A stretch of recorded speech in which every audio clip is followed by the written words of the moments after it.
Nafarroan hizkuntza politikak erabateko aldaketa behar du, eta aldaketa horrek gutxienez hiru hanka izan beharko lituzke. Alde batetik hizkuntza eskubideen bermea, hori ziurtatu beharko luke, hizkuntza politikak euskaldunei.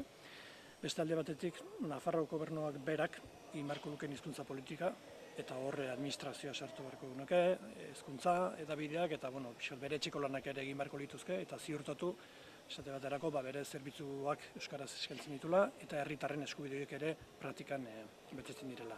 Eta hirugarrenik beste hanka garrantzitsu bat izango litzateke euskalgintzak eta gizarteak eta herri mugimenduak egiten duten lan hori, euskararen normalizazioko lan hori ere sustatzea, babestea eta laguntzea.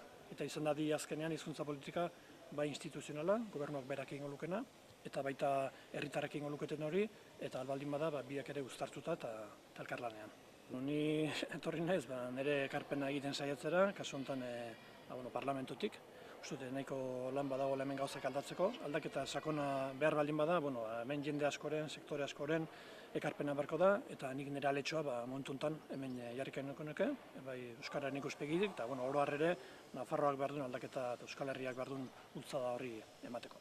Euskararen legeak 29 urte egingo ditu aurten. 29 urte izan ditu zerbait erakusteko eta izan ere erakutsi du, hain zuzen ere ez duela balio euskara hemen normalizatzeko eta euskara bihurtzeko Nafarroan euskarak behar duen tokia lortzeko. Alde horretatik aldaketa txiki bat egin zaio eta aldaketa txiki horrek irabazi bat ekarri dezake, baina nik uste dut euskalgintzak berak ere eta EH Bilduk ere bai eta beste indar politiko euskaltzale eta abertzaleek ere esan dute ez dela nahikoa, eta beste zer behar dela, askoz ere sakonagoa den beste aldaketa bat. Torne euskararen lege berri bat beharko litzateke, erabat ezberdina, zonifikazioa bertan bera utziko lukena, eta benetan Nafarroko herritar guztien eskubideak bermatuko lituzkena.